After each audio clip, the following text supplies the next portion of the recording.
Endometriosis एक बीमारी है। इसमें होता ये है कि हर जो महिला है उसमें उसकी बच्चेदानी में एक नॉर्मल लेयर होती है, एक नॉर्मल लाइनिंग होती है जिसको हम लोग कहते हैं एंडोमेट्रियम। मतलब बच्चेदानी के अंदर की लाइनिंग ये नॉर्मल होती है और हर महीने ये लाइनिंग बनती है और जब महीना आता है तो ये लाइनिंग शेड हो जाती है, मतलब महीने के तौर पे गिर जाती है। लेकिन कभी कभी कुछ दिक्कतों की वजह से, कुछ विकार की वजह से, कुछ हार्मोन्स के बदलाव के कारण जब ये महीना नीचे की तरफ नहीं गिरता है तो ये जो महीना लाने वाली एंडोमेट्रियम की लाइनिंग है ये कहीं कहीं कणों के रूप में बच्चेदानी के आसपास कुछ ऑर्गन्स में इकट्ठा हो जाती है, जिसे हम एंडोमेट्रियोसिस कहते हैं। ये एंडोमेट्रियम के जो पार्टिकल हैं, कण हैं, ये जगह जगह इकट्ठा होते हैं। तो सबसे ज्यादा कॉमन ये है कि ये जो बच्चेदानी से लगी हुई अंडेदानी होती है उसमें एंडोमेट्रियम के कण मिलते हैं, तो उसको हम लोग कहते हैं अंडेदानी की एंडोमेट्रियोसिस हो गई, या कई बार आप लोगों ने सुना होगा एंडोमेट्रियोटिक सिस्ट बन गई। और अगर ये पार्टिकल और ज्यादा जगह जगह जाते हैं तो ये कभी कभी आंतों में इनके पार्टिकल देखे जाते हैं एंडोमेट्रियोसिस के। कभी कभी जो हमारा जहाँ पे बच्चेदानी है जिसको हम लोग पेल्विस वाला एरिया कहते हैं उसमें भी कभी कभी ये पार्टिकल जो होते हैं वो इकट्ठा हो जाते हैं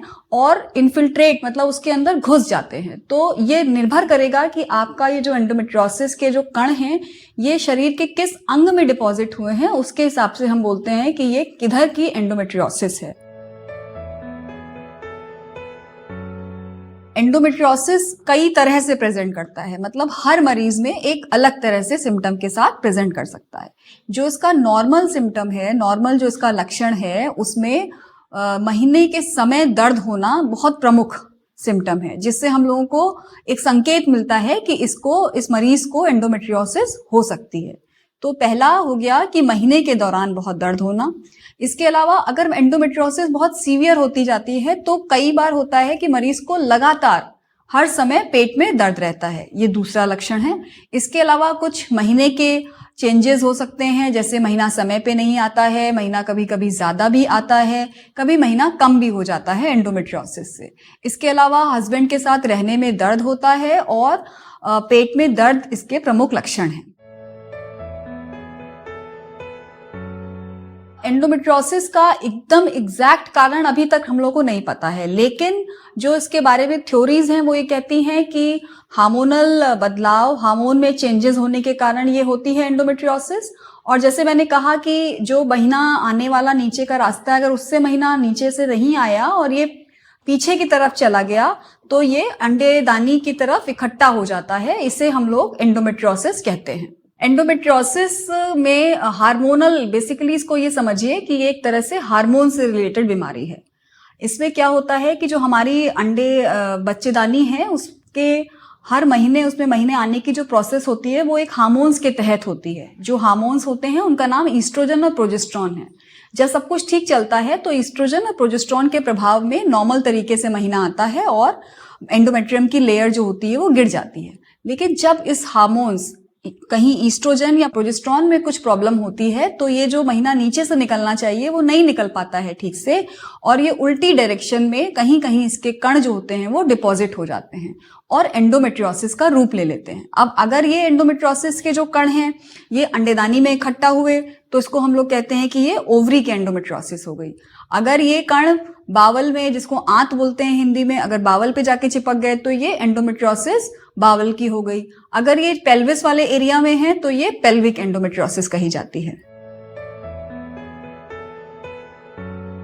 ये एंडोमेट्रियोसिस, जैसे मैंने कहा कि अच्छे खासे उसमें क्लिनिकल लक्षण होते हैं। जैसे जब मरीज हमें बोलता है कि उसको महीने के समय बहुत ज्यादा दर्द हो रहा है, या लगातार पेट में दर्द होना, या कभी कभी जब इतनी एंडोमेट्रियोसिस इतनी ज्यादा स्टेज तक पहुंच जाती है तो बच्चा ठहरने में भी दिक्कत होती है। तो कई मरीज जैसे आते हैं कि हमें बच्चा ठहरने में दिक्कत हो रही है, तो जब हमें इस तरह के लक्षण के साथ मरीज प्रेजेंट करता है, बताता है अपनी तकलीफें, तो फिर हम लोग उसका उन्हीं सिम्टम्स के हिसाब से जांचें करते हैं, जिससे एंडोमेट्रियोसिस का तथ्य पुख्ता होता है। और इन जांचों में निर्भर करता है कि जैसे हमें कई बार अल्ट्रासाउंड में दिख जाता है कि एंडोमेट्रियोसिस से रिलेटेड सिस्ट है कि नहीं है, और अगर अल्ट्रासाउंड में चीजें नहीं मिल रही हैं लेकिन मरीज के लक्षण के हिसाब से हमें लग रहा है कि नहीं इसमें एंडोमेट्रियोसिस होने की गुंजाइश है, तो एक दूरबीन वाली जिसको लेप्रोस्कोपी की जांच कहते हैं वो करके भी इसको एंडोमेट्रियोसिस को कंफर्म किया जा सकता है और फिर उसके हिसाब से इलाज किया जा सकता है। एंडोमेट्रियोसिस का जो ट्रीटमेंट है वो निर्भर करेगा कि मरीज की दिक्कत क्या है पहला, दूसरा मरीज की उम्र क्या है, और तीसरा मरीज को उसकी फैमिली कंप्लीट हो चुकी है कि नहीं हो चुकी है, मतलब उसके बच्चे हो चुके हैं कि नहीं हो चुके हैं। सो जैसे अगर हम ये लें कि हमारे पास एक यंग किशोरावस्था वाली गर्ल है, लड़की है, जिसको एंडोमेट्रियोसिस की वजह से बहुत दर्द हो रहा है, तो अभी हमारा बेसिक एम होगा इसके एंडोमेट्रियोसिस की वजह से होने वाले खतरनाक दर्द को कंट्रोल में रखना। तो पहला इसका ट्रीटमेंट होता है कि उस दर्द के लिए दर्द निवारक दवाएं देना, जिससे कि महीने में आने वाले दर्द को हम लोग कंट्रोल कर सकें।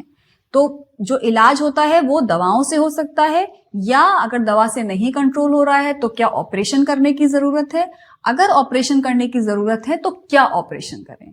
तो ये सब चीजें मैंने कहा कि 3 चीजों पर निर्भर करेंगी। मरीज के सिम्टम क्या हैं पहला, मरीज की उम्र क्या है, और मरीज की फैमिली कंप्लीट हुई है कि नहीं।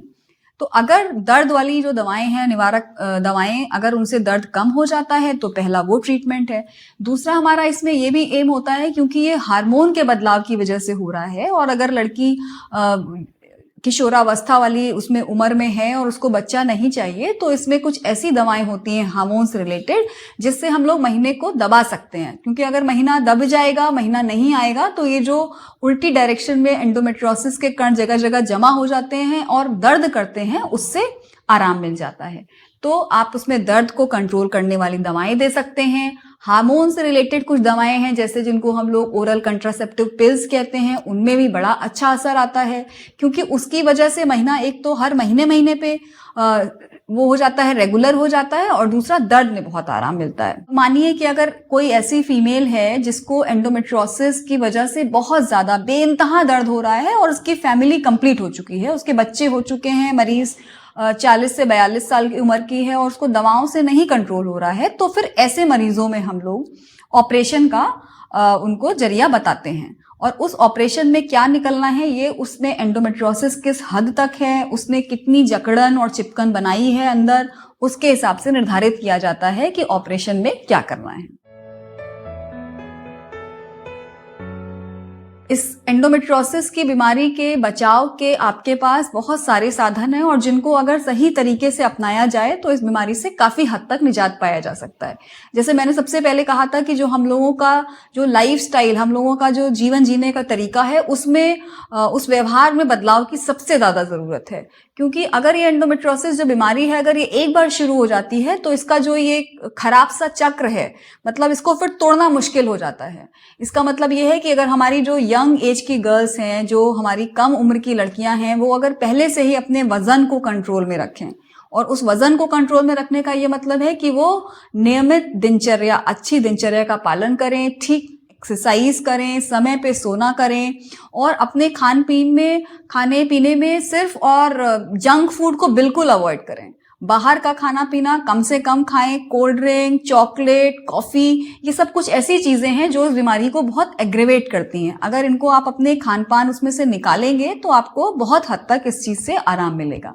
अब ये सब निकाल दें, और खाना क्या है, तो खाने में आपको एक बैलेंस्ड, अच्छी संतुलित आहार लेना है।